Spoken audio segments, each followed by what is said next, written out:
أشهد أن محمدا رسول الله. أشهد أن محمدا رسول الله. حي على الصلاة. حي على الصلاة. حي على الفلاح. حي على الفلاح. الله أكبر الله أكبر. لا إله إلا الله.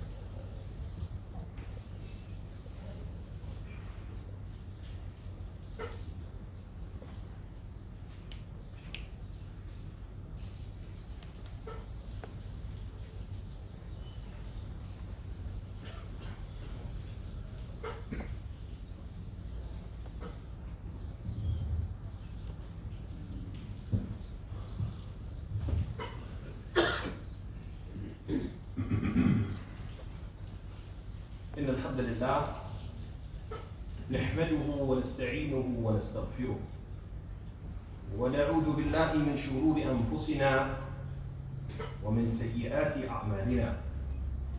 من يهده الله فلا مضل له ومن يضلل فلا هادي له.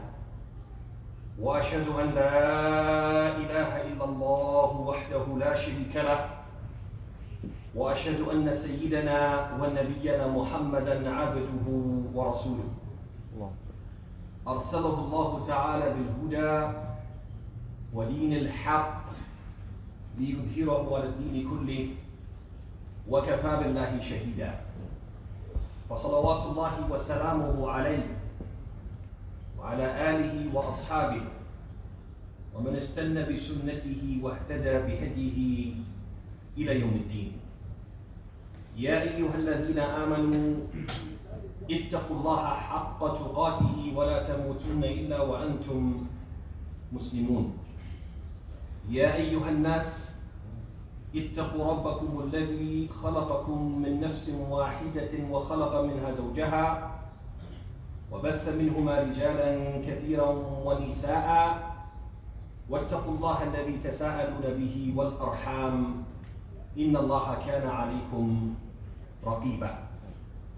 يا أيها الذين آمنوا اتقوا الله وقولوا قولا سديدا يصلح لكم أعمالكم ويغفر لكم ذنوبكم ومن يطع الله ورسوله فقد فاز فوزا عظيما. أما بعد فإن خير الكلام كلام الله وخير الهدي هدي محمد صلى الله عليه وعلى آله وصحبه وسلم وشر الأمور محدثاتها وكل بدعة ضلالة. My dear respected brothers and sisters in Islam, let me begin first and foremost by asking humbly that you turn off these electronic devices, cell phones and pagers, which have a tendency to ring at the most inopportune time and disturb us during our ibadah. I also humbly request that you open your ears, your minds, and your hearts to what I'm about to say. Al-Hafiz Ibn al-Jawzi rahimahullah ta'ala has collected in his work, his book, Talbis Iblis, the devil's deception, an author, a narration on the authority of Al-Hasan Al-Basri rahimahullah ta'ala. It's a story of Iblis, Satan, a tree deified, worshipped besides Allah. And a pious man who came to cut it down so that the worship, the devotion would only be for Allah. In this story, Ibn al-Jawzi and Hasan al-Basri and Asif mentions that this pious, avid, mutanassik, this devoted, devout worshipper of Allah, he came to be aware that there was this tree that people were worshiping besides Allah. And he became angry. قام امتلأ قلبه غضبا وغيظا لله. He stood up and his heart was filled with anger for the sake of Allah. He said, لأقطعن هذه الشجرة التي تعبد من دون الله. I'm going to cut down this tree which is worshipped besides Allah. So he came to the tree and he found Iblis. في سورة رجل, he found Iblis in the form of a man, blocking his path. He said, ما تريد? Why have you come? What are you planning to do? He said, I'm going to cut down this tree which is worshipped besides Allah.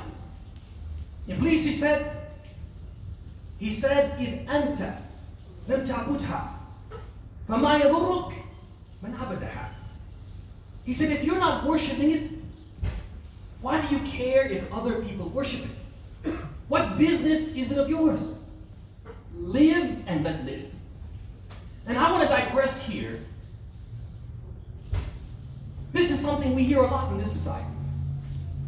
Not just from non-Muslims. We even hear Muslims saying to other Muslims who give them advice, who give them al-nasiha, which by the way is the deen. Ad-din al-nasiha, religion is being sincere and advising sincerely. When one Muslim gives another Muslim advice, that Muslim may respond, live and let live. If you're not smoking, why do you care if other people smoke?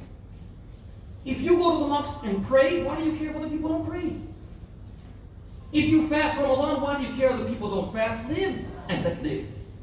And they think that this is something Islamic. They may even quote a hadith من حسن إسلام المرء تركه لما لا يعنيه. They quote a hadith in which the Prophet was reported to have said, it is from the excellence of a person's Islam that they mind their own business. Live and let live. This is not Islamic. This is a misinterpretation of this hadith. This live and let live is a satanic philosophy, not an Islamic philosophy. Our deen is built on having so much love for your brother and loving for him what you love for yourself, that if you see him following a dangerous path, you advise him. Our religion is built upon this, a deen al-nasiha. The religion is doing this. وَلْتَكُمْ مِنْكُمْ أُمَّةٌ يَدْعُونَ إِلَى الْخَيْرِ وَيَأْمُرُونَ بِالْمَعْرُوفِ وَيَنْهَوْنَ عَنِ الْمُنكَرِ وَأُولَٰئِكَ هُمُ الْمُفْلِحُونَ. That there arise out amongst you a group of people inviting to all that is good, enjoining what is right and forbidding what is wrong. Those will be the successful ones. And the Prophet said in the hadith of Abi Sa'id, he said, من رأى منكم منكرا فليغيره بيده فإن لم يستطع فبلسانه فإن لم يستطع فبقلبه وذلك أضعف الإيمان. He said, whoever amongst you sees a wrong, hears about a tree being worshipped besides Allah, shouldn't just sit in his house and say, live and let live. If he can do something about it, if he can put a stop to it with his hands, get his axe and cut it down, he should do that. وَإِن لَمْ يَسْتَطِعْ فَبِلِسَانِهِ. If you can't do that, he should do it with his tongue. He should give advice. Brothers, you shouldn't be doing this. Akhi, you shouldn't smoke. Akhi, I don't see you in the masjid. You should come to the masjid. You should pray. فَإِن لَمْ يَسْتَطِعْ فَبِقَلْبِهِ. And if he can't do that, he uses a relationship. He disassociates himself with the people who do those things. وَذَلِكَ أَضْعَفُ الْإِيمَانِ. And that's the weakest, the least of faith. So the man, he comes to the tree, confronted by the Shaphan, telling him, live and let live. The man said, no. لأخذ هذه الشجرة لأن العبادة ليست لأحد إلا الله. وحتى لا يعبد أحد سواه. I'm going to cut down this tree because no one should be worshipped. Nothing should be worshipped besides Allah. I'm going to cut down this tree so nothing is shown devotion except Allah. Doing it for the right reasons. Understanding that if we're about commanding good and forbidding evil, the greatest good to command is a tawheed, the oneness of Allah. And the greatest evil to forbid is a shirk, the worship of other than Allah. If we're about this life, if we're about commanding good and forbidding evil, the number one thing we should be commanding is a tawheed. And the number one thing we should be forbidding is a shirk. He understood that. Can't just let this go. People worshiping other than Allah, we can't do that. He understood that. So the shaitan, because he's the shaitan, because it's his job to deceive us, the first thing he did was try to stop the man by force. فَتَشَاجَرَ وَتَمَاسَكَ وَتَعَاصَرَ فَغَضَبَهُ الرَّجُلُ. They argued, they grabbed each other, they wrestled, and the man slammed Shaitan to the mat. We're going to talk about this later, but what it teaches you is that when you have strong faith and you have the right intentions, you can do anything. Believe that. People here will have you believing you can't do this unless you compromise your religion. No, you can do anything if you stick to your religion. You can defeat Shaitan, min al-ins wal jinn. The human shayateen and the jinni shayateen, you can defeat them if you really believe, if you really hold fast to Islam. And this is a perfect example. Defeated the shaitan because he came with the right intention, purity of intention, sincere, depth of sincerity, defeats the shaitan. So the shaitan is there, defeated. So he resorts to deception. He says, I tell you what, if you don't cut down the tree, I'm going to give you something better than cutting the tree down. Better than what you want. فَقَالَ الرَّجُلُ مَا ذَاكَ. And what is that? He said, every day you wake up, that you don't cut the tree down, you'll find 2 gold coins beneath your pillow. The man said, فَمِنْ أَيْنَ لِذَلِكَ.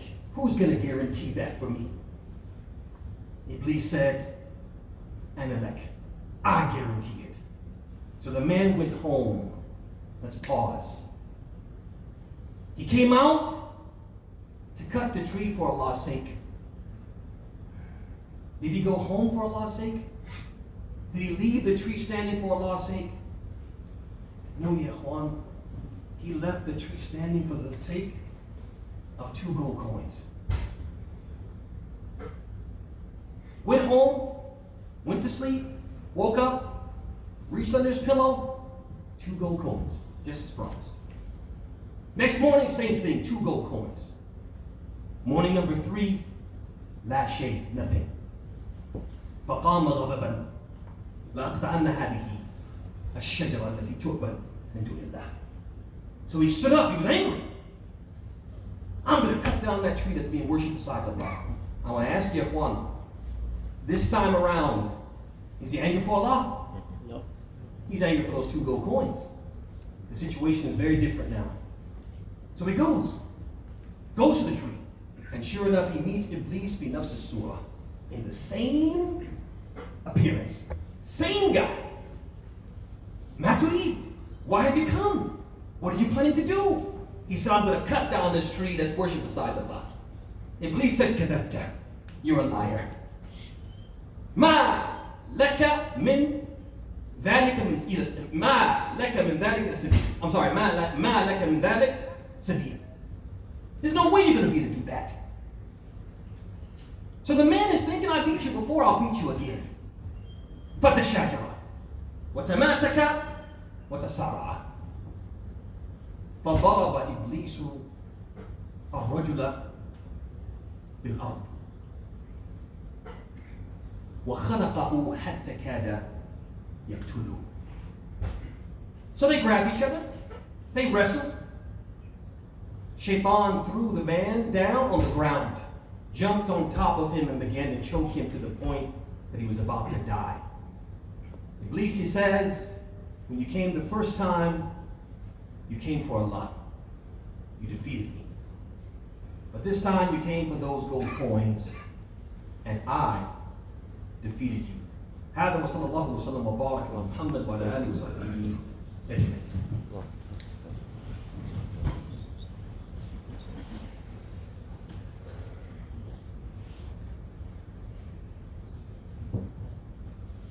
الحمد لله رب العالمين وصلى الله وسلم وبارك على محمد وعلى آله وصحبه أجمعين. What I want to do now, ya ikhwan, is mention 4 lessons, just 4 lessons we can take from this story. First lesson, a Muslim's strength is derived from the power of his faith and the depth of his sincerity.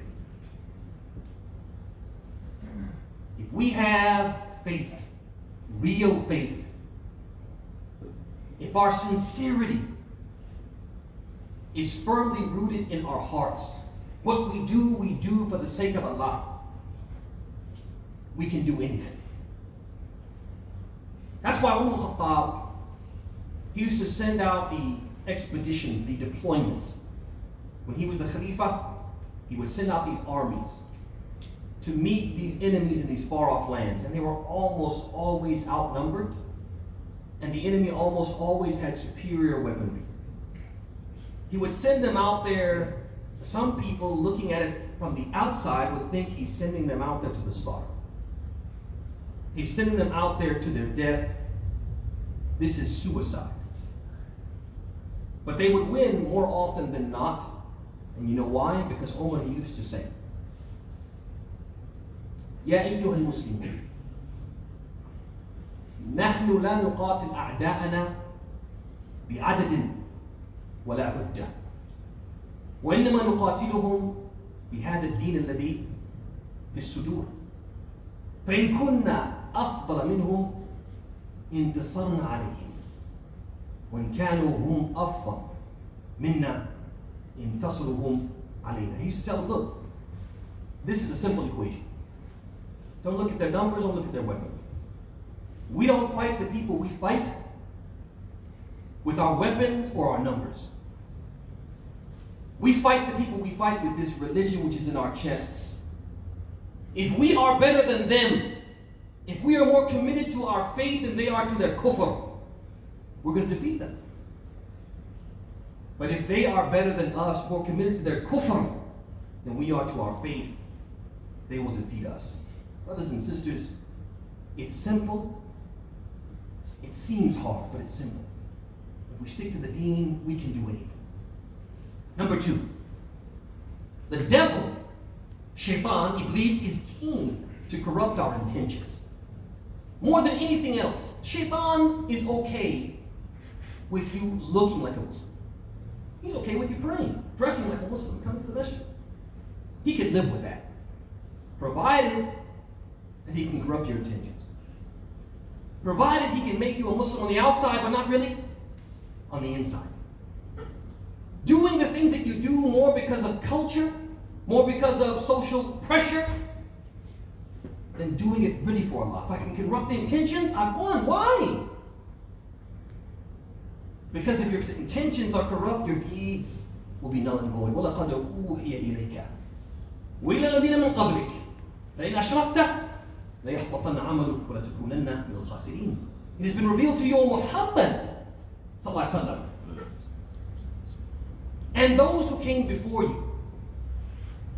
If you associate partners with Allah, if your intentions are corrupt, you're not doing it for the right reasons, لَيَحْبَطَنَّ عَمَلُكَ, your deeds will be nullified, and you will be in the hereafter from the losers. And the Prophet said in the hadith, إِنَّمَا الْأَعْمَالُ بِالنِّيَّاتِ وَإِنَّمَا لِكُلِّ امْرِئٍ مَا نَوَى. Actions are primarily judged by the intentions behind them. And every person shall receive for his deed precisely what he intended. So we always have to be checking ourselves and checking our intentions. Am I doing this for the right reasons? Number 3, brothers and sisters, we have to maintain our religious integrity at all times. As the Prophet told Mu'adh, we can't be the people, brothers and sisters, who, when in Rome, we do as the Romans do.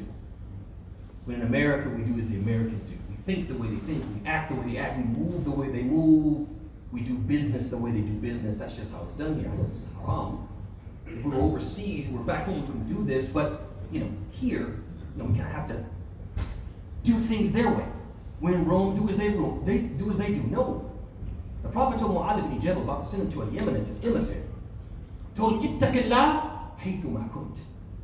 Fear Allah wherever you may be. Fear Allah regardless of the circumstances. Be a Muslim, even in Rome. Don't think that if you leave the Muslim society, you can leave Islam in the Muslim society. No, Islam is supposed to travel with you. We have to maintain our integrity, brothers and sisters. The people around us can be filthy. We have to stay clean. We have to stay clean. We can't be the people who can be bought or bribed. We can't be the people who right can become wrong, and wrong can become right if there's enough money involved. If there's enough money at stake. If there's something I can gain by making halal haram and haram halal, I'm going to do it. Because that's just how it works here. No, that's not how it works with us. Because we're supposed to be Muslims wherever we are, regardless of our surroundings, regardless of our environment. To be a Muslim, wherever you are. Last but not least, number 4. Brothers and sisters, someone would say, hey, we have to live, huh? It's hard to live out here. You don't know what it's like. You imams come and you preach. You're living in a fantasy world. You don't know what it's like to have to take care of family and kids and pay for private school and put people through college. We have to do what we have to do, man. And people want to live. People want to have nice houses and nice cars and nice things that Allah says. وَلَا تَنْسَ نَصِيبَكَ مِنَ الدُّنْيَا. Don't forget your share of the dunya, brother. Nobody's denying you any of that.